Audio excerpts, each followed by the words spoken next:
स्थान, यात्री समूह, छात्र समूह के ठहरने की उपयुक्त व्यवस्था, सेवा सदन के अंदर ही पार्किंग सुविधा भी उपलब्ध है। सेवा सदन के शुल्क में सिर्फ मेंटेनेंस खर्चा ही शामिल किया जाता है। संपर्क कीजिए Ram Narmada Parshuram Seva Sadan, Saint Andrews school road, Karmayogi enclave, Kamla Nagar, Agra.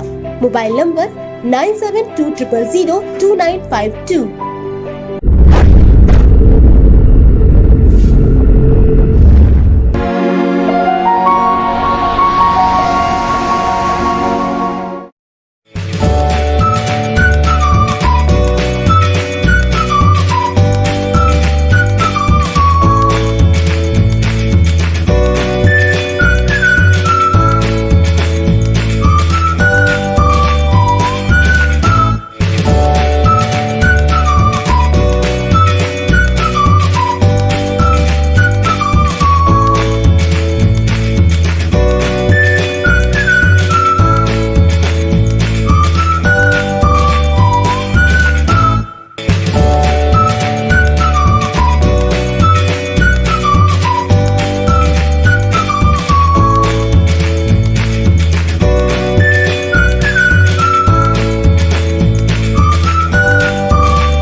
SS Convent Senior Secondary School, affiliated to CBSE New Delhi.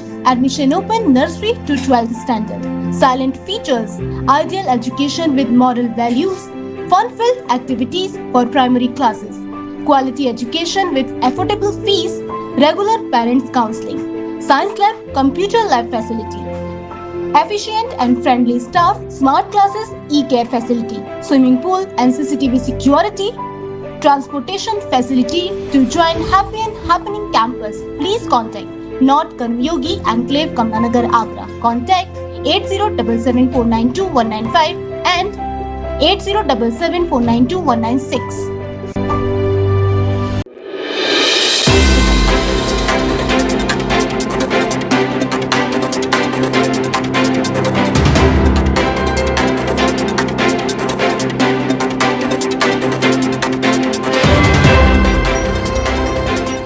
नमस्कार, आप देख रहे हैं मून न्यूज और मैं हूं आपके साथ अंजलि वर्मा। तो खबरों के सिलसिले को आगे बढ़ाते हैं और नजर डालते हैं दिन भर की कुछ खास खबरों पर। उपचार न मिलने से एसएन इमरजेंसी के गेट पर मरीज ने तोड़ा दम। परिजनों ने एसएन इमरजेंसी की डॉक्टर व तैनात सिक्योरिटी गार्ड को ठहराया जिम्मेदार।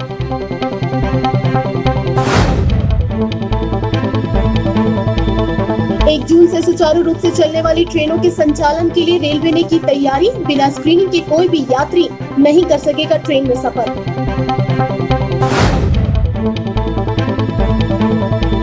ऑल स्कूल्स वेलफेयर एसोसिएशन ने की 3 माह की फीस माफ। लॉकडाउन के बाद अभिभावकों के हित को ध्यान में रखते हुए लिया गया फैसला।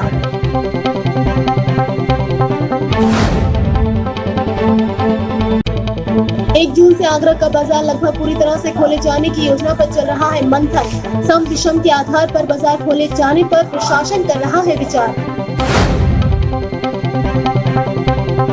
सरयू धाम और मित्र मंडली वॉरियर्स ने बांटे गरीबों को भोजन के पैकेट। 24 मार्च से निरंतर लॉकडाउन के समय करते आ रहे हैं जन सेवा का कार्य। फतेहाबाद टोल प्लाजा पर पहुंचे एसएसपी आगरा बबलू कुमार ने कराया प्रवासी मजदूरों को भोजन। एसएसपी के साथ एडीजी अजय आनंद भी रहे मौजूद। टोल प्लाजा पर देखी भंडारे की व्यवस्था। फिरोजाबाद में कोरोना पॉजिटिव ने किया हाई वोल्टेज ड्रामा। अस्पताल पर लगी लोहे की ग्रिल को हथियार बनाकर 3 मंजिला छत से लगाई छलांग। इलाज के दौरान हुई मौत। आगरा के थाना बरहन क्षेत्र के एक गांव में 2 गुटों में हुआ खूनी संघर्ष। खूनी संघर्ष में आधा दर्जन लोग हुए घायल। 3 लोगों को पुलिस ने लिया हिरासत में। शुकाहाबाद नगर पालिका परिषद अध्यक्षा मुमताज बेगम के पति अब्दुल वाहिद कोरोना पॉजिटिव पाए जाने के बाद शुकाहाबाद को किया गया 7 दिन के लिए सील। लोगों से की घरों में रहने की अपील। 1 जून से आगरा का बाजार लगभग पूरी तरह से खोले जाने की योजनाओं पर मंथन चल रहा है। बाजार सम विषम के आधार पर यानी एक बार में एक और का बाजार खोले पर प्रशासन विचार कर रहा है, जिसके लिए फिलहाल थाना स्तर पर व्यापारिक संस्थाएं लगातार बैठकें कर बाजार कमेटियों के साथ मंथन कर रही हैं। वहीं इस दौरान पार्कों, स्टेडियम, सैलून आदि में भी कुछ छूट मिल सकती है। 30 मई को खत्म हो रहे लॉकडाउन 4 के बाद लॉकडाउन 5 हो या ना हो, लेकिन बाजारों का खुलना लगभग तय माना जा रहा है। हालांकि सभी बाजार पूरी तरह से एक साथ पूरे दिन के लिए तो नहीं खुलेंगे, लेकिन प्रशासन कुछ नियम व शर्तों के साथ बाजार खोलने की काफी छूट दे सकता है। पिछले कई दिनों से निरंतर विभिन्न व्यापारिक संस्थाओं व अन्य प्रशासनिक महकमे के बीच बाजार खोलने को लेकर अनेक वायदे हो रहे हैं और बाजार खुलने के दौरान भीड़ भाड़ ना हो, बाजार सुचारू रूप से चले और कोरोना वायरस के संक्रमण फैलने का खतरा भी कम हो। इन सभी बातों को ध्यान में रखते हुए मंथन चल रहा है। हालांकि बाजार कमेटी की ओर से कई तरह के सुझाव आए हैं, लेकिन माना यही जा रहा है कि सम विषम के आधार पर ही बाजार खोलने को प्राथमिकता दी जाएगी। एक बार में एक और का ही बाजार खुलेगा, सड़क के एक और का ही बाजार खोलने के लिए कहा जा रहा है और दूसरी तरफ की सभी दुकानें बंद रहेंगी। इस तरह से एक दिन छोड़कर अलग अलग बाजार खुलते रहेंगे। डीएम प्रभु एन सिंह ने सर्किट हाउस में एडीएम सिटी, नगरायुक्त अरुण प्रकाश, एसपी सिटी बोत्रे रोहन प्रमोद व अन्य अधिकारियों के साथ मीटिंग में इन सभी बिंदुओं पर विस्तार से चर्चा हुई। माना जा रहा है 1 जून से शहर में सभी बाजारों के साथ परिवहन सेवाएं शुरू की जाएंगी। सार्वजनिक अवकाश के दिन बाजार बंद नहीं रहेगा। शहर के सभी बाजारों में अब साप्ताहिक बंदी सोमवार की होगी। शाम 7 से सुबह 7 बजे तक घरों से न निकलने की पाबंदी को जारी रखा जाएगा। वहीं पार्कों के लिए अभी सुबह 7 बजे से 9 बजे तक और शाम को 5 से 7 बजे तक का समय तय किए जाने पर विचार चल रहा है। हालांकि बाद में दिन में भी शहर में सभी पार्क खुले रखे जा सकते हैं। लॉकडाउन के दौरान शहर में सार्वजनिक परिवहन व्यवस्था भी पूरी तरह से बंद है, जिसमें ई रिक्शा, ऑटो परिवहन विभाग की बसें भी नहीं चल रही हैं। अब प्रशासन परिवहन के लिए ई रिक्शा, ऑटो और सिटी बसें भी चलाने पर विचार कर रहा है। सिटी बस में 3 की सीट पर 2 सवारी बैठेंगी, वो भी दोनों कोनों पर। ऑटो रिक्शा, टैक्सी में ड्राइवर के अलावा 2 सवारी बैठ सकेंगी। मोटरसाइकिल पर महिला सवारी को भी हेलमेट लगाना होगा। सैलून को भी अनुमति दी जाएगी। लोगों को यहां जाने के लिए अपना तौलिया लेकर जाना होगा। मास्क अनिवार्य होगा। शहर में कारखाने और निर्माण इकाइयां शुरू किए जाने की भी रणनीति तैयार की जा रही है। आवश्यक कार्यों में पास की जरूरत नहीं होगी। वहीं अब जल्दी ही स्टेडियम भी शुरू किए जाने पर भी विचार विमर्श चल रहा है। खिलाड़ियों, कोच व अन्य को सामाजिक दूरी का पालन करना होगा। स्टेडियम में मास्क अनिवार्य होगा। अभी तक आगरा शहर में शराब की दुकानें पूरी तरह से बंद थी और देहात में ही ठेके व दुकानें शुरू की गई थी, लेकिन अब शराब की दुकानों के साथ साथ मॉडल शॉप भी खोली जा सकती हैं। इनमें बैठने की छूट नहीं होगी। देहात में शराब की दुकानें पहले ही खुल चुकी हैं। इन सभी विचारों को अमली जामा पहनाने से पूर्व थाना स्तर पर बैठकें की जा रही हैं, जिससे कि थाना अपने क्षेत्रों में आने वाली बाजार कमेटियों को इन सभी नियमों के बारे में समझा दे, जिससे कि गाइडलाइन जारी होने के बाद किसी तरह की कोई असमंजस की स्थिति न आए और सभी गाइडलाइन को पालन करते हुए बाजारों को खोला जाने की शुरुआत हो सके। वहीं शहर में सभी सरकारी व प्राइवेट दफ्तर खोले जाएंगे। इसमें एक जीएसटी ऑफिसर, एक सेक्टर मजिस्ट्रेट, संबंधित थाना प्रभारी व स्थानीय बाजार के व्यापारी शामिल होंगे। वे बाजार के संबंध में सभी निर्णय लेंगे। शहर में सभी सरकारी व प्राइवेट दफ्तर खोले जाएंगे। अगर कोई बीमार है तो वे कार्यालय नहीं आएगा। दफ्तरों में कहीं भी सेंट्रल एसी नहीं चलेगा। सभी को मास्क पहनना होगा। सभी कार्यालय हर दिन सैनिटाइज होंगे।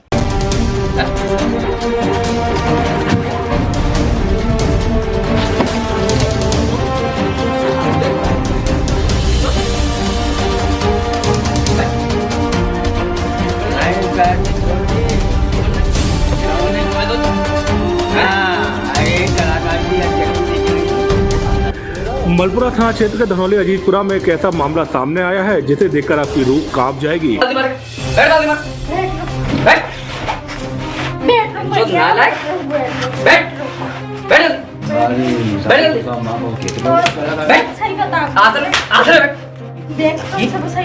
नहीं मत बता, मत बैठ,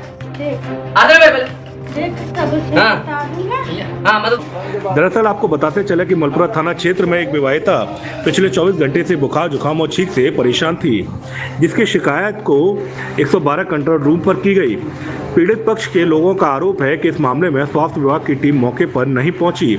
लगातार बिगड़ रही हालत को लेकर ससुरालीजनों ने भी चिंता नहीं की। बताया यह भी जा रहा है कि तेज बुखार और खांसी से ग्रसित महिला के इलाज के लिए अस्पताल न भिजवाकर ससुराल के लोकतांत्रिक को घर पर बुला लाए और उसे इलाज करना शुरू कर दिया।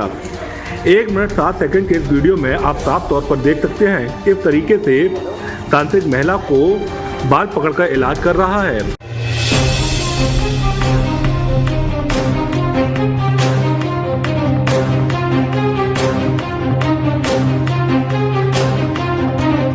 इस मामले में पीड़ित पक्ष का आरोप है कि उससे कई बार मलपुरा पुलिस से शिकायत भी की, मगर कोई भी पुलिसकर्मी मौके पर नहीं पहुंचा।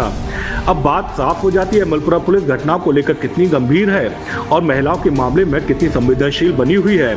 मलपुरा पुलिस पर अधिकारी अब इस पूरे मामले में कब कार्रवाई करते हैं। वहीं इस पूरे मामले में देखने और चौंकाने वाली बात यह है कि इस वीडियो को देखकर आपकी रूह कांप जाएगी। और जिस तरह आज के वैज्ञानिक युग में जहां हम चांद तक पहुंच गए हैं, वहीं कुछ लोग अभी भी अंधविश्वास, जादू और टोना पर ही विश्वास कर रहे हैं। तो वहीं कोरोना काल में ऐसे तांत्रिक और पाखंडी सीधे साधे लोगों को ठग अपनी दुकान चलाने में भी लगे हुए हैं।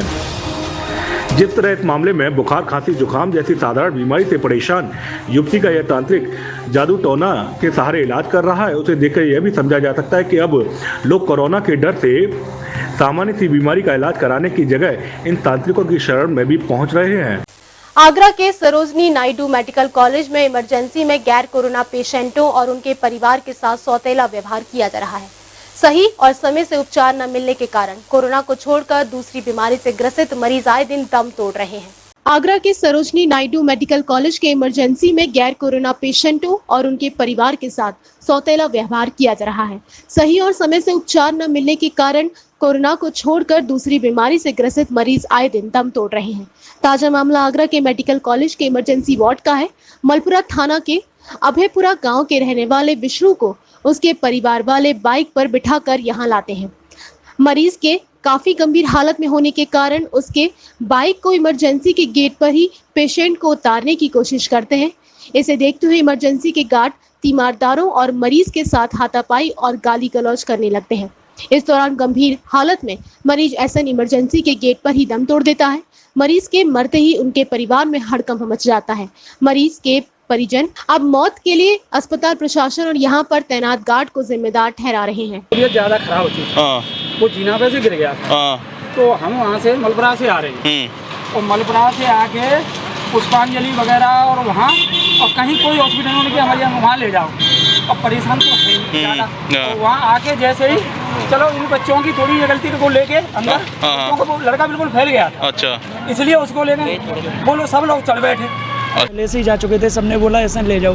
जैसे हम ले जा रहे थे अंदर तो बस अंदर बाइक कर दी क्रिटिकल कंडीशन की वजह से, तो उसको लेके उसने बदतमीजी की। तो ये वाली कंडीशन आपका पेशेंट भी आपके साथ ही उस समय बैठा हुआ था? मौके पे बैठा था। क्या मानते हैं आप, थोड़ी सी जल्दबाजी होती तो पेशेंट बच जाता आपका? बच जाता था शायद, अब पता नहीं, इतना मेरे को आइडिया नहीं। चलो। वहीं मरीज की मौत के बाद गार्ड अपने आप को बचाते हुए वहां से निकल जाते हैं।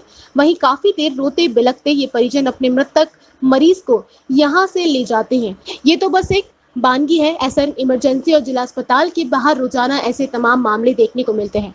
कोरोना संक्रमण काल में इस समय स्वास्थ्य सेवा किस तरह पूरी तरह चरमरा गई है, अब इस मामले को देखकर समझा जा सकता है। इस समय जहां प्राइवेट अस्पताल मरीजों का इलाज करने से बच रहे हैं, तो वहीं सरकारी अस्पताल केवल कोरोना से पीड़ित मरीजों पर ही ध्यान दे रहे हैं, जबकि अन्य बीमारियों के मरीज रोजाना अपनी जिंदगी से जद्दोजहद में लगे हुए हैं। ऐसे में सही समय पर इलाज न मिलने के कारण अब कई मरीजों की जान भी जा चुकी है। गरीब, असहाय और जरूरतमंदों तक राशन मुहैया कराने के लिए राशन की मुहिम तेज की गई है। वार्ड 73 उमाकुंज में नवीन युवा संगठन के नेतृत्व में 50 से अधिक परिवारों को राशन वितरित किया गया। मुख्य अतिथि के रूप में उपस्थित रहे मेयर नवीन जैन ने चिन्हित हुए परिवारों को राशन वितरित किया। साथ ही लॉकडाउन में परेशान परिवारों से वार्ता की और इस संक्रमण के दौर में सुरक्षा बरतने की भी अपील की गई। वैश्विक महामारी कोरोना वायरस पर लगाम लगाने के लिए लॉकडाउन किया गया है। इस लॉकडाउन में सबसे ज्यादा समस्या उन दिहाड़ी मजदूर और गरीब वर्ग के सामने आ रही है जो प्रतिदिन रोज कमाने खाने वाले थे और उनके पास राशन कार्ड भी नहीं है। ऐसे लोगों की मदद करने के लिए महापौर नवीन जैन लगातार स्वयं प्रयास कर रही हैं। तो वहीं पार्षद और समाजसेवी संस्थाओं द्वारा भी कई कार्य किए जा रहे हैं। इसी क्रम में बलवंत नगर के नगर पर नवीन युवा संगठन द्वारा राशन के वितरण आयोजन किया गया, जिसमें मुख्य अतिथि के रूप में पहुंचे महापौर नवीन जैन ने पहले सभी पात्र लोगों से बात कर उनकी पारिवारिक और आर्थिक स्थिति के बारे में जानकारी ली और लोगों को होने वाली समस्या से जल्द निराकरण दिलाए जाने का आश्वासन दिया। लॉकडाउन के साथ होने के बाद जो मजदूर हैं और काम करने वाले कर्मचारी हैं शोरूम पर, दुकानों पर, और बंद होने की वजह से उनको खाने पीने की चीज़ों का बहुत ही ज़्यादा धन संकट उत्पन्न हो गया है। और माननीय मुख्यमंत्री जी को मैं धन्यवाद ज्ञापित करूंगा कि उनके प्रयासों से जिला प्रशासन के माध्यम से आज नवीन युवा संगठन के द्वारा ये 50 किट यहाँ पर अभिषेक शर्मा जी के पास आई हैं, जो महामंत्री नवीन युवा संगठन। आज मैंने यहाँ आकर उन सरकारी किटों का वितरण किया है। मैं धन्यवाद करूँगा माननीय मुख्यमंत्री जी का कि वो निरंतर गरीब लोगों की चिंता कर रहे हैं, कोई भूखा ना सोए इसके प्रयास में दिन रात लगे हुए हैं। और मैं धन्यवाद ज्ञापित करूंगा इनको, यहाँ के जो नवीन युवा संगठन के हमारे महामंत्री अभिषेक शर्मा और उनकी टीम को, कि उन्होंने ऐसे लोगों का चयन किया जो वास्तव में जो बाहर के व्यक्ति हैं, जो मजदूरी कर रहे हैं यहाँ पर। मैंने देखा कोई झारखंड से हैं, कोई मध्य प्रदेश के आके यहाँ पर 2-2 साल से 1.5 साल से रह रहे हैं, उनको सूचीबद्ध किया इन्होंने बिना कोई देश भावना के। कोई भी हो, किसी भी जाति का हो, किसी भी धर्म का हो, कहीं का बाहर का भी यदि रहने वाला है, उसे भी सूचीबद्ध करके उनको किट देने का काम किया। बहुत ही गरीब लोग हैं जिनको आज किटों का वितरण किया। ये है क्या है, वार्ड नंबर 73 उमाकुंज गली नंबर 1, जिसमें चिन्हित करके गरीब लोगों को राशन बांटा गया। जिसमें हमारे माननीय महापौर नवीन जैन जी आए और उन्होंने आकर सभी लोगों को राशन दिया और उनका चिन्हित किया कि ये लोग ज़्यादा जरूरतमंद राशन वाले हैं या नहीं। किस वर्ग के लोगों को राशन बांटा गया? ये निजी वर्ग के लोगों को राशन बांटा गया है, जो बहुत ही ज़्यादा बाहर के लोग हैं, जो काफ़ी 2 साल 3 साल से यहाँ अटके हुए हैं। उन लोगों को राशन बांटा है जिनके घरों में 6-6 दिन से चूल्हे नहीं जले गए हैं। आज उनको बहुत खुशी हुई कि आज उनके घर में चूल्हा जलाया जाएगा और उनको आज खाने के लिए राशन मिलेगा। इस दौरान जानकारी में आया कि पात्र जरूरतमंद में कई लोग ऐसे थे जो बिहार, झारखंड, मध्य प्रदेश आदि राज्यों के मजदूर व श्रमिक थे। लॉकडाउन के चलते कोई काम न मिलने से उनके सामने आर्थिक और खाने का संकट पैदा हो गया था। महापौर ने अपने हाथों से उन्हें राशन किट सौंपी है और आश्वासन दिया कि जून माह से उन्हें काम मिलना शुरू हो जाएगा, जिसके बाद उनकी सभी परेशानी दूर हो जाएगी। इस दौरान संस्था के महामंत्री अभिषेक शर्मा भी मौजूद रहे। प्रथम पूज्य ब्रह्मलीन संत मानस मर्मज्ञ पंडित जगन प्रसाद रावत की प्रथम पुण्यतिथि के उपलक्ष्य में चिंताहरण महादेव मंदिर में कार्यक्रम का आयोजन किया गया। इस कार्यक्रम में खोजी बाबा ने पंडित जगन प्रसाद रावत के चित्र के सामने पुष्प अर्पित कर धर्म लाभ कमाया। परम पूज्य ब्रह्मलीन संत मानस मर्मज्ञ पंडित जगन प्रसाद रावत की प्रथम पुण्यतिथि के उपलक्ष्य में चिंताहरण महादेव मंदिर में एक कार्यक्रम का आयोजन किया गया। इस कार्यक्रम में खोजी बाबा ने पंडित जगन प्रसाद रावत के चित्र के समक्ष पुष्प अर्पित कर धर्म लाभ कमाया। खोजी बाबा ने बताया कि मानस मर्मज्ञ पंडित जगन प्रसाद रावत मानस मयूर जी ने अपनी मानस की जीवन यात्रा आगरा में 1972 से पचकुइया आगरा से शिव मंदिर से की थी। खोजी बाबा ने बताया कि सन 1984 में चित्रकूट धाम में हुए मानस सम्मेलन में गुरुजी को उस समय उत्तर प्रदेश के मुख्यमंत्री एन.डी. तिवारी जी द मानस मयूर और मानस मर्मज्ञ की उपाधि से विभूषित किया गया था। आज ब्रह्मलीन परम पूज्य पाद मानस मर्मज्ञ पंडित जगन प्रसाद रावत मानस मयूर जी की पुण्यतिथि है और इस पुण्यतिथि के अवसर पर चूँकि लॉकडाउन लगा हुआ है, सरकारी आदेश हैं, तो काफ़ी भक्त जो है वो इकट्ठे मैंने नहीं किए, ना ही हो पाए, इसलिए मैंने अकेले नहीं ये कार्य किया है, क्योंकि सरकार का भी उल्लंघन ना हो, जो बीमारी चल रही है उससे भी बचे रहें। 1984 में नारायण दत्त तिवारी जी द्वारा मानस मर्मज्ञ मानस मयूर की उपाधि चित्रकूट धाम में नारायण दत्त तिवारी जी उत्तर प्रदेश के उस समय मुख्यमंत्री थे, उनके द्वारा विभूषित किया गया। वहाँ पर भारत के तमाम मानस के मनीषी मौजूद थे।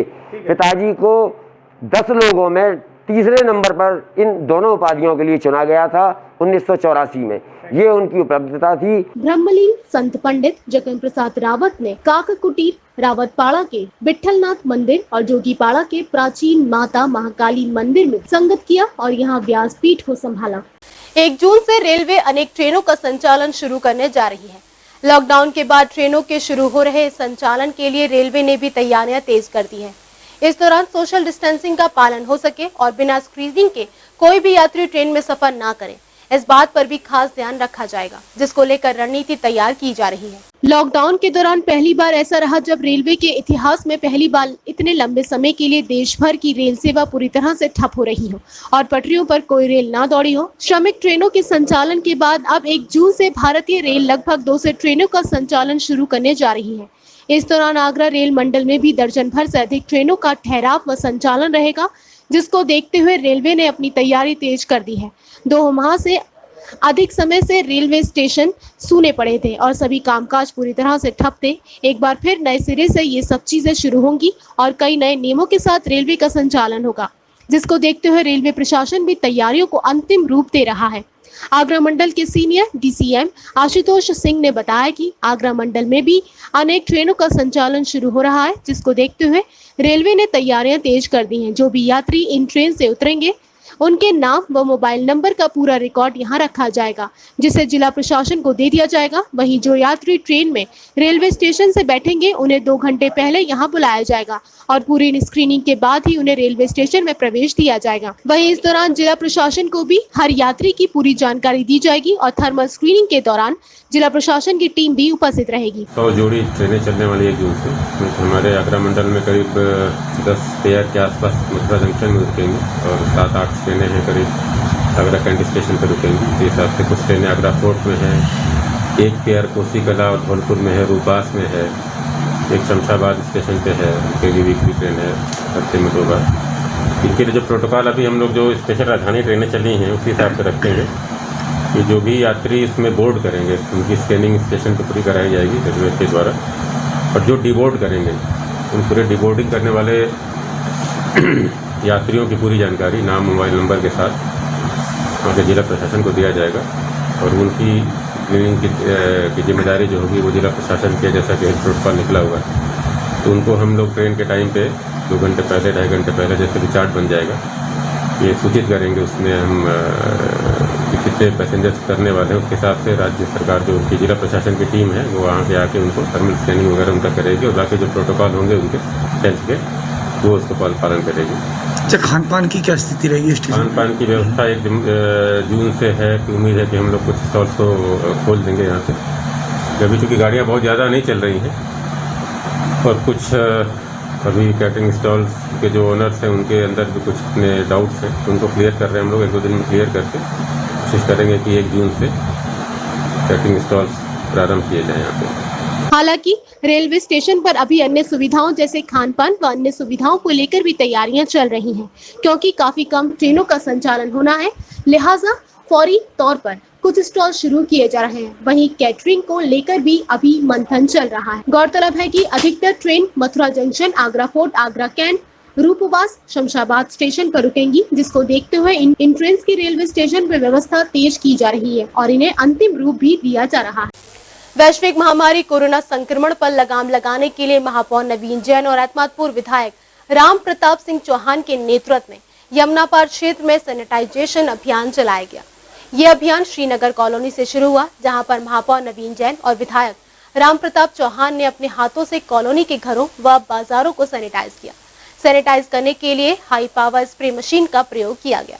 महापौर नवीन जैन ने कोरोना पर लगाम लगाने के लिए आगरा नगर निगम, जनप्रतिनिधियों और स्वयं सेवी संस्थाओं के सहयोग से लगातार शहर में सैनिटाइजेशन अभियान चलाया जा रहा है। इसी क्रम में गुरुवार को यमुना पार क्षेत्र में वार्ड 42, 50, 54 और 59 को सैनिटाइज किया गया। सैनिटाइज करने के लिए कैलेश्वरी पावर द्वारा जनहित में हाई पावर स्प्रे मशीन उपलब्ध कराई गई, जो कि बहुत अच्छी मशीन है, क्योंकि इस मशीन की सहायता से लगभग 50 मीटर की दूर तक दवाई का छिड़काव किया जा सकता है। इसीलिए हम कम समय में अधिक क्षेत्र को ज्यादा से ज्यादा सैनिटाइज कर सकते हैं। इस दौरान महापौर नवीन जैन ने शहर वासियों से ये भी अपील की कि वे इस भ्रम में न रहें कि उनके कोरोना नहीं हो सकता। स्वास्थ्य विभाग द्वारा जो भी गाइडलाइन दी गई है उनका पालन करते हुए फेस मास्क जरूर लगाएं। आज यहाँ एतमादपुर विधानसभा का जो शहरी क्षेत्र का एरिया है उसको सैनिटाइज करने का काम हम लोगों के द्वारा किया जा रहा है। विधायक राम प्रताप जी लगातार इस कोशिश में है कि उनकी विधानसभा का जो क्षेत्र है वह पूरा एरिया कवर हो जाए, धीमे धीमे करके सारा सैनिटाइज का कार्य हो जाए। उसी दृष्टि से एक अत्याधुनिक मशीन यहाँ पर हम लोग लाए हैं, जिसमें ट्रैक्टर लगा है और ट्रॉली है, और एस्कॉर्ट जो एक कंपनी है उसके द्वारा ये सब हमें सुविधा निःशुल्क उपलब्ध कराई गई है। मैं आभार व्यक्त करता हूं उनका भी, और क्षेत्र के नागरिकों से अनुरोध करूंगा कि जो महामारी है इस महामारी को बड़ी गंभीरता से लेने की आवश्यकता है और डरने की भी इससे ज़रूरत नहीं है।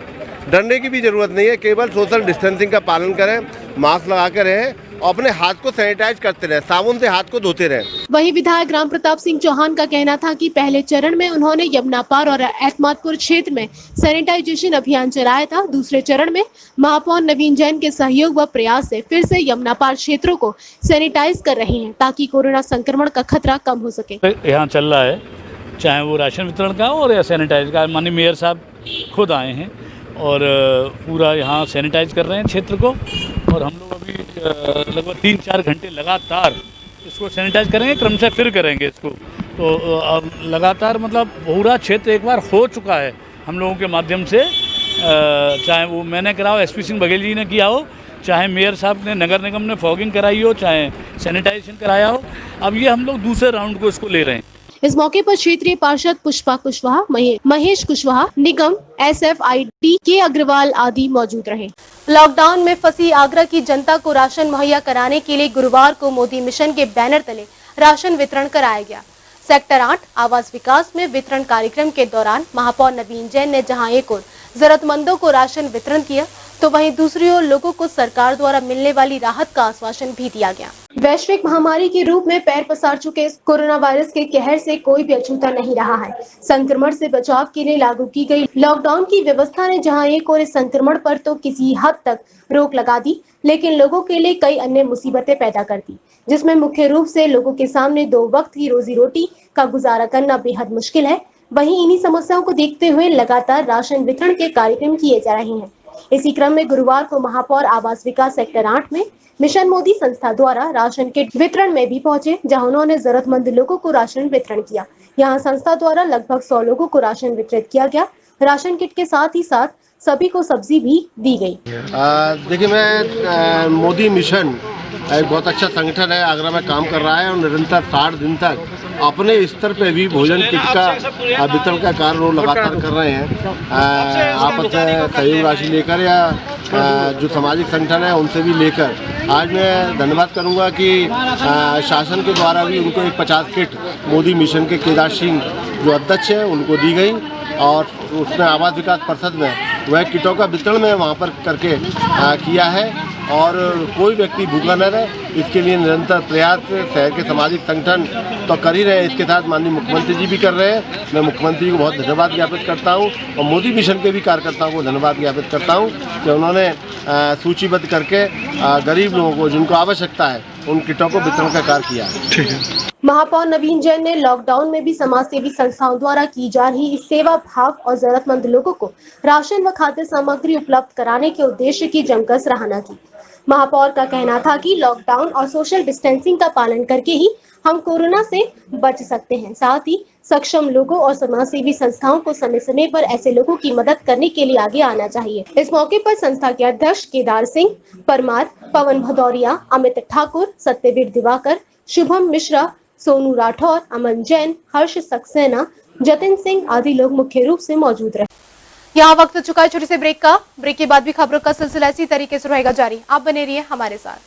राम नर्मदा परशुराम धर्मार्थ सेवा सदन कथा, भागवत, शादी विवाह व मांगलिक कार्य के लिए उपयुक्त स्थान, यात्रीय समूह, छात्र समूह के ठहरने की उपयुक्त व्यवस्था। सेवा सदन के अंदर ही पार्किंग सुविधा भी उपलब्ध है। सेवा सदन के शुल्क में सिर्फ मेंटेनेंस खर्चा ही शामिल किया जाता है। संपर्क कीजिए Ram Narmada Parshuram Seva Sadan, Saint Andrews school road, Karmayogi enclave, Kamla Nagar, Agra. Mobile number 9720002952।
Senior Secondary School affiliated to CBSE New Delhi. Admission open nursery to 12th standard. Silent features, ideal education with moral values, fun-filled activities for primary classes, quality education with affordable fees, regular parents counseling. science lab, computer lab facility, efficient and friendly staff, smart classes, e-care facility, swimming pool and CCTV security, transportation facility. To join Happy and Happening Campus, please contact North Karmyogi Enclave, Kamlanagar, Agra. Contact 8077492195 and 8077492196. Break के बाद एक बार फिर आप सभी का स्वागत है। हम नजर डालते हैं आगे की कुछ और ताजा खबरों पर। ऑल स्कूल्स वेलफेयर एसोसिएशन ने की अपने संस्था से जुड़े सभी स्कूलों की 3 माह की फीस माफ। लॉकडाउन की वजह से स्कूल की फीस देने में असमर्थ अभिभावकों को रियायत देते हुए ऑल स्कूल्स वेलफेयर एसोसिएशन ने अप्रैल, मई, जून माह की फीस माफ करने का निर्णय लिया है। कोरोना के कारण मार्च माह के आखिरी सप्ताह में पूरे भारतवर्ष में हुए लॉकडाउन के कारण काम कारोबार पूरी तरह से ठप हो गए, जिसकी वजह से लोगों के सामने आर्थिक संकट खड़ा होने लगा। और इस आर्थिक संकट को ध्यान में रखते हुए ऑल स्कूल्स वेलफेयर एसोसिएशन ने अभिभावकों के हित में निर्णय लिया और अपनी संस्था से जुड़े सभी स्कूलों की 3 माह की फीस को माफ करने का फैसला किया। अस्पा द्वारा लिया गया यह निर्णय पूर्णतः अभिभावकों के हित को ध्यान में रखते हुए लिया गया है। लॉकडाउन के संकट काल में सभी अभिभावकों के माथे पर स्कूल की फीस भरने की जो चिंता की लकीरें थी, उन सभी लकीरों को ऑल स्कूल वेलफेयर एसोसिएशन ने खत्म करते हुए सभी अभिभावकों के चेहरे खिला दिए हैं। अस्पा के प्रदेश कोषाध्यक्ष पवन अग्रवाल का कहना है कि मध्यम वर्गीय परिवार इस समय बेहद परेशान है और उनकी इसी परेशानी को ध्यान में रखते हुए संस्था ने 3 महीने की फीस माफ करने का ये निर्णय लिया है। मुसीबत के समय जो साथ खड़ा है वही सबसे बड़ा है। आज कोरोना महामारी के चलते हमारे मध्यम वर्ग के अभिभावक बहुत परेशान हैं। हमारी संस्था अस्पा ने उनकी परेशानी को समझते हुए हमारी संस्था के सभी विद्यालय प्रबंधकों ने 3 महीने की फीस माफ कर दी है। मैं सभी विद्यालय संचालकों से जो अपने आप में सक्षम है उनसे विनम्र निवेदन करता हूं कि वे भी अपने विद्यालय की फीस में अभिभावक को ज्यादा से ज्यादा छूट दें, जिससे अभिभावक को लगे कि मुसीबत के साथ उनका विद्यालय उनके साथ खड़ा हुआ था। ऑल स्कूल्स वेलफेयर एसोसिएशन ने अपनी संस्था से जुड़े सभी प्रबंधकों से जल्द फीस माफ करने के निर्णय पर अमल करने का आग्रह किया। अस्पा के प्रदेश अध्यक्ष मधुसूदन शर्मा का कहना है कि संकट काल में स्कूल की फीस माफ करना ही हमारा सबसे बड़ा दायित्व है, क्योंकि जहां पूरा भारत बंद है, कामकाज पूरी तरह से ठप है। ऐसे में सभी अभिभावकों के लिए स्कूल की फीस जमा करना मुश्किल है। इसीलिए अप्रैल, मई, जून महीने की फीस माफ करने का निर्णय अस्पा की ओर से लिया गया है। वहीं उनका कहना है कि 60 से 70 स्कूल संस्था के साथ जुड़े हुए हैं और सभी स्कूल के लिए ये निर्णय लिया गया है। हमारे विद्यालय परिवार के ही सदस्य हैं, हम भी इनका साथ नहीं देंगे तो कौन देगा। इसलिए हमने निर्णय लिया है अभिभावकों के हित में, इन बच्चों के हित में, जिससे देश के कर्णधार पढ़ सकें, उनको कोई दिक्कत ना आए। बाकी मैं सभी अस्पा के अपने पदाधिकारियों से और अपने पूरे विद्यालयों से जो अस्पा से जुड़े हुए हैं सबसे निवेदन करूंगा, इस निर्णय को आप वरीयता से मानें और इसका पूर्णतः पालन करें। ये मेरा निवेदन है। और साथ में ही और भी विद्यालयों से निवेदन करूंगा जो हमारी अस्पा से नहीं जुड़े हैं कि आप इस पहल में आइए। एक पहल है, इस देश के लिए हम कुछ कर सकें तो उस एक सही दिशा में एक सही कदम उठाने का एक प्रयास है। इस सही कदम में आप भी अपना साथ दीजिए, हम आपसे भी आग्रह करते हैं। जय हिंद, जय भारत। बता दें, ऑल स्कूल्स वेलफेयर एसोसिएशन सदैव ही समय समय पर छात्र हित में कार्य करती आ रही है और इससे पहले भी संस्था ने 25% गरीब छात्रों को फ्री में शिक्षा देने की मुहिम चलाई थी और आज इस संकट काल में भी अस्पा ने अपने स्कूल की फीस माफ करते हुए अभिभावकों की चिंता को खत्म किया है। वहीं ऑल स्कूल्स वेलफेयर एसोसिएशन ने शहर के सभी स्कूल से इस मुहिम के साथ जुड़ने की अपील भी की है। लॉकडाउन के बाद करीब 1 महीने से प्रवासी मजदूरों के लिए चलाए जा रहे भंडारे की व्यवस्था देखने गुरुवार को एडीजी आगरा अजय आनंद व एसएसपी बबलू कुमार फतेहाबाद स्थित Agra Lucknow express way toll plaza पर पहुंचे, जहां उन्होंने प्रवासी मजदूरों का हालचाल जाना। गुरुवार को एडीजी अजय आनंद व एसएसपी आगरा बबलू कुमार अचानक आगरा लखनऊ एक्सप्रेस वे के फतेहाबाद स्थित टोल प्लाजा पर पहुंच गए। उन्होंने प्रवासी मजदूरों को भेजे जाने की प्रशासन की व्यवस्थाओं का जायजा लिया। साथ ही उन्होंने विधायक जितेंद्र द्वारा चलाई जा रही भोजन व्यवस्था का निरीक्षण किया और उनके कार्यों की जमकर सराहना की। एडीजी ने एसपीआरए पूर्वी व स्थानीय थाना प्रभारी प्रवेश कुमार से मजदूरों की भेजे जाने की व्यवस्था के बारे में पूछताछ की। उन्होंने बताया कि मजदूरों को पैदल न जाने दिया जाए। इसके अतिरिक्त उन्होंने एक बस में से खाना खाने के लिए उतरे नंगे पैर 3 मजदूरों को चप्पल भेंट की। इस दौरान लगातार 1 माह से किए जा रहे भंडारे की एडीजी ने सराहना की। प्रवासी मजदूरों के लिए जिनको खाने पीने की दिक्कत रास्ते में आ रही थी, उनके लिए क्षेत्रीय विधायक जितेंद्र वर्मा की पहल पर समाज सेवियों ने टोल प्लाजा पर भंडारे की व्यवस्था की गई, जहां लोगों को चाय, बिस्किट, दाल, चावल, रोटी, सब्जी, जलेबी आदि का वितरण किया जा रहा है। नहीं था, मुझे सूचनाएं मिल रही थी फतेहाबाद टोल पे बहुत अच्छी व्यवस्था चल रही है। लोगों को आज भी खाने पीने से लेके सारी व्यवस्था मुहैया कराई जा रही है, चाहे वो कपड़ा हो, जूता, चप्पल, खाने में कोई भी व्यवस्था हो तो सारी चल रही है। तो इसीलिए वो एक देखने के लिए आए थे। अच्छा, उन्होंने देखा, प्रसन्नता है उनके मन में, क्या कुछ उत्साह कार्यकर्ता में आपको? देखिए, हमारी टीम में पहले दिन से ही सेवा कार्य को लेकर बहुत उत्साह था। आज भी उत्साह उनका जारी है। हालांकि मैं कहीं अब बहुत संख्या आने वालों की भी पहले की अपेक्षा कम हो गई है, लेकिन हमारे साथियों का मनोबल और जोश बरकरार बना हुआ है और उनका कहना है कि इस कार्रवाई को आगे और हम लोग चलाएंगे।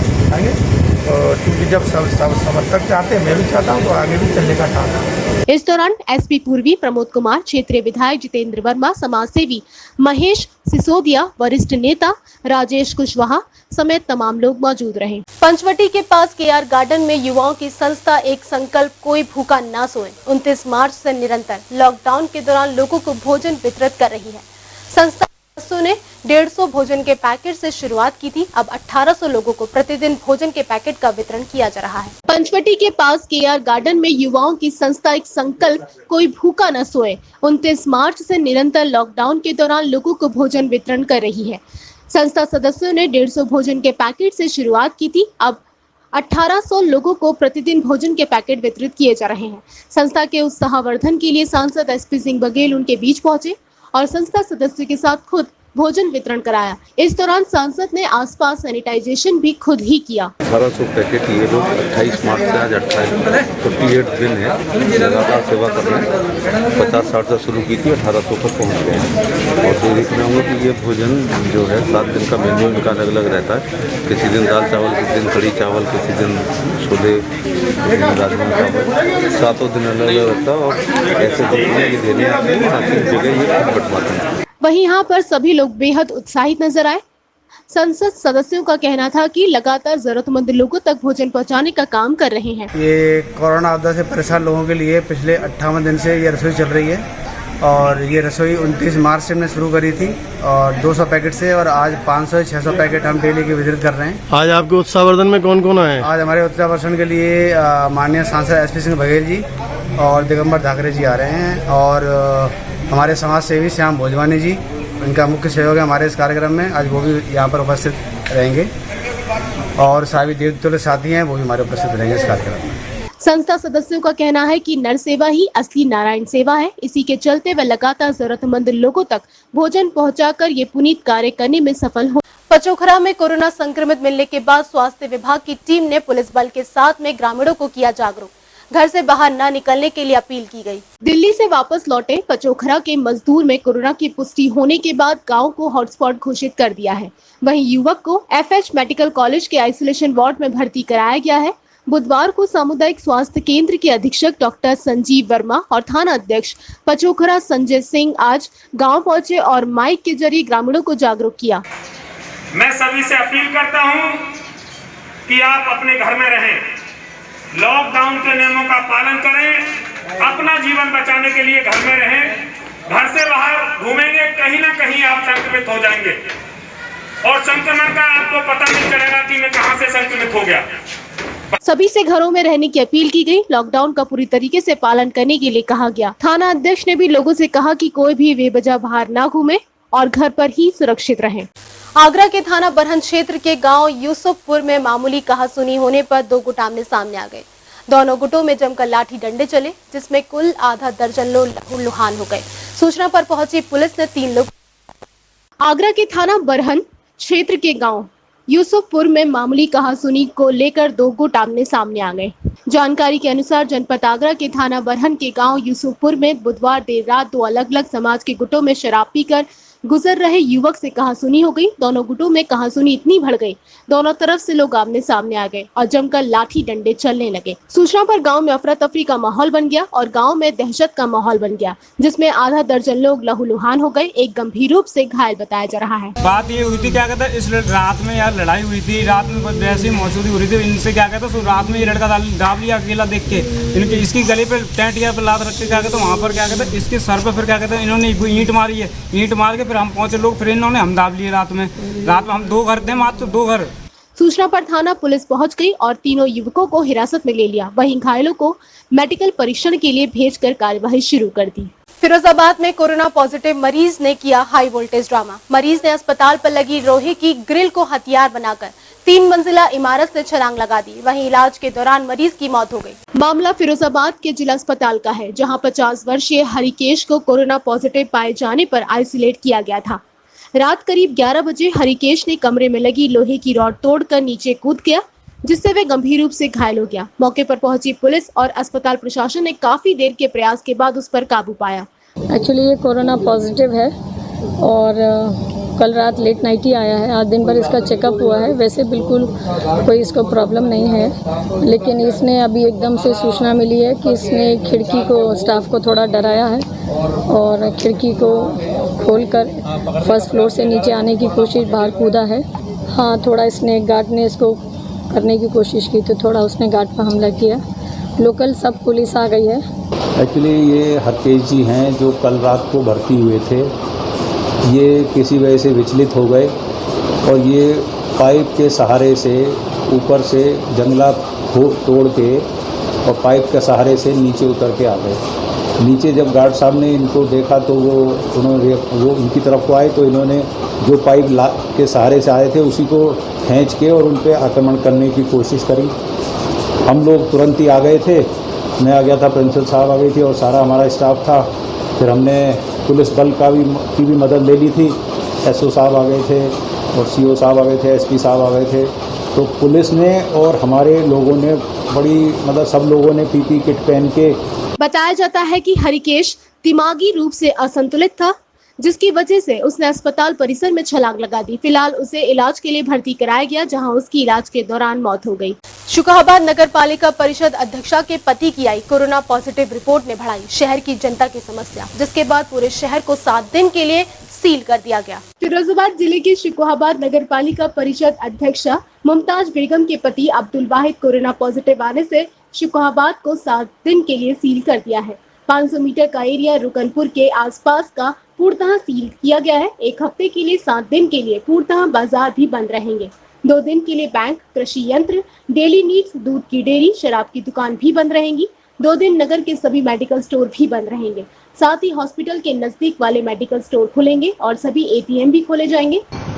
सबसे पहले जो उनका रौनकपुर का एरिया है उसको सील किया गया है और वो उसमें जो पेशेंट्स के कॉलोनी है उसके आसपास में पूरी तरह से सील करने के बाद एहतियात बरते जा रहे हैं और उनमें जो व्यक्ति अंदर आवश्यक वस्तुएं एवं सेवा मुहैया कराने जाएंगे प्रॉपर किट के साथ में अंदर जाके डिलीवरी करेंगे, जो कि होम डिलीवरी के माध्यम से होगी। इसके अलावा पूरा हमारा शुकाहाबाद शहर 7 दिन के लिए उसका बाजार बंद रहेगा और इसमें 2 दिन के लिए जो आवश्यक वस्तु एवं सेवा के अंतर्गत जैसे बैंक, कृषि यंत्र, डेली नीड्स की, दूध की डेयरी की, ये दुकानें भी बंद रहेंगी।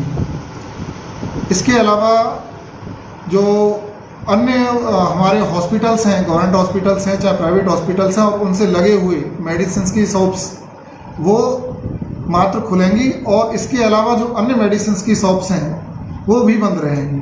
तो ये प्रक्रिया चलेगी और इसी के मद्देनजर पूरे बाजार को बंद रखने का निर्णय लिया गया है। सभी जगह नगर में प्रशासन की तरफ से होम डिलीवरी की व्यवस्था रहेगी। SDM शुकाहाबाद ने जारी की एडवाइजरी। शुकाहाबाद SDM नरेंद्र सिंह ने कहा है कि मामले में प्रशासन का सहयोग करें।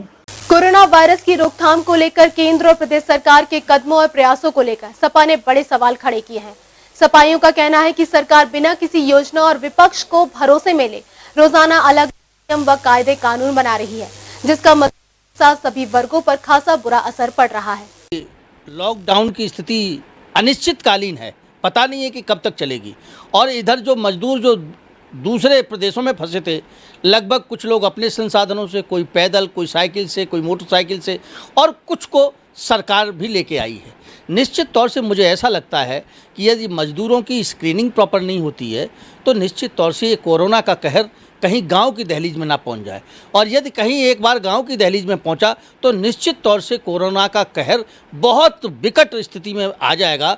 और मुझे लगता है कि जिस स्तर से बेरोज़गार मज़दूरों की संख्या बढ़ी है, दूसरे प्रदेशों से हमारे अपने लोग आए हैं, अब गांव में कोई रोजी रोटी का साधन नहीं है। सरकार कह जरूर रही है, योगी जी का रोज़ बयान आता है, लेकिन मुझे लगता है ये बयान पूरे बयानबाजी है। लेकिन निश्चित तौर से जितने जितने दिन लॉकडाउन बढ़ेगा, बेरोजगारी की मार उतनी बढ़ती जाएगी। मुझे लगता है कि समाज में लूटपाट की घटनाएं ज़्यादा होंगी, समाज में लोग परेशान होंगे निश्चित तौर से, और हालात बेकाबू होते चले जाएंगे। तो मुझे लगता है कि सरकार को जो कायदे से काम करना चाहिए था वो समय रहते नहीं कर पाई सरकार। लॉकडाउन के दौरान शुरुआती दौर से ही जरूरतमंदों की सेवा में लगे सरयू धाम पर मित्र मंडल कोरोना वॉरियर्स आज भी सेवा भाव का काम कर रहे हैं। इसी के तहत गुरुवार को शहरी आजीविका केंद्र और नगर निगम के पदाधिकारियों द्वारा कई परिवारों को खाद्य पदार्थ सामग्री के पैकेट वितरित किए गए और कोरोना काल में बरते जाने वाले एहतियात को लेकर भी सभी को जाना गया। ताजनगरी आगरा में लॉकडाउन की अवधि शुरू होने के साथ ही गरीब और जरूरतमंदों की मदद के लिए शहर भर में मौजूद समाजसेवी आगे आकर समाज सेवा से जुड़े सभी कार्यों को बढ़ चढ़ कर करते नजर आए हैं। इसी क्रम में शहर में मौजूद सरयू धाम व मित्र मंडली कोरोना वॉरियर्स के सहयोग से हर एक जरूरतमंद की जरूरत को पूरा करने का काम करती आ रही है। 24 मार्च से लेकर मौजूदा दिन तक समाज में रह रहे असहाय और जरूरतमंदों की सेवा का काम इन पदाधिकारियों द्वारा किया जा रहा है। लॉकडाउन के पहले चरण से लेकर लॉकडाउन के चतुर्थ चरण में भी लोगों को भूखा नहीं रहने दिया जा रहा। इसका ख्याल पदाधिकारियों द्वारा रखा गया है। मित्र मंडली कोरोना वॉरियर्स के सहयोग से कोरोना महामारी से जूझ रहे लोगों को खाद्य सामग्री का वितरण किया गया। वितरित कार्यक्रम में सरयू धाम कॉलोनी के गेट पर लगभग 50 से अधिक खाद्य पदार्थ सामग्री के पैकेट जरूरतमंद लोगों की सहायता के लिए दिए गए। वहीं इस अवसर पर नगर निगम और शहरी आजीविका केंद्र के अधिकारी मौजूद रहे और इस तरह के आयोजनों की जमकर सराहना की। जैसा कि रमेश भाई साहब ने बताया, 24 मार्च से लगातार ये कार्यक्रम अनवरत चल रहा है। पहले हमने भोजन व्यवस्था करी सब लोगों ने मिलकर, उसके बाद ये राशन की व्यवस्था चल रही है। इतना लंबा समय 65 दिन लगातार ये कार्यक्रम चलाना बहुत ही बड़ी बात है, छोटी मोटी बात नहीं होती है। लेकिन आप लोगों ने इसको कड़ी से कड़ी मिलाकर अब तक चलते हुए आ रहे हैं। 2 महीने से अधिक के इस कोरोना काल में लोगों की सेवाओं के लिए तत्पर रहते हुए सरयू धाम व मित्र मंडली कोरोना वॉरियर के पदाधिकारियों ने सभी भरसक प्रयासों के साथ लोगों की सेवा भाव से काम किया है। वह हम आपको बताते चले कि इसकी शुरुआत शहरी आजीविका केंद्र के उप सचिव राकेश शुक्ला द्वारा की गई थी। शुरुआती दौर में 2 सहयोगी मित्रों के साथ शुरू किए गए इस सेवा भाव के जरिए सैकड़ों परिवारों को भोजन उपलब्ध कराया जा चुका है। साथ ही 22 मार्च से शुरू हुए लॉकडाउन के 65वें दिन तक लगातार जरूरतमंद लोगों की सेवा निरंतर जारी है। खाद्य सामग्री वितरण के दौरान अपर नगर आयुक्त केबी सिंह, पवन कुमार, मुख्य लेखाधिकारी SR यादव, महाप्रबंधक जलकल पर्यावरण अभियंता राजीव राठी, पार्षद। इस बुलेटिन में बस इतना ही। अगले बुलेटिन में फिर होगी आपसे मुलाकात। दिन भर की हर छोटी बड़ी खबर के लिए आप बने रहिए मून न्यूज के साथ। तब तक के लिए दीजिए मुझे इजाजत। नमस्कार। डॉक्टर राम नर्मदा परशुराम धर्मार्थ सेवा सदन, कथा, भागवत, शादी, विवाह व मांगलिक कार्य के लिए उपयुक्त स्थान।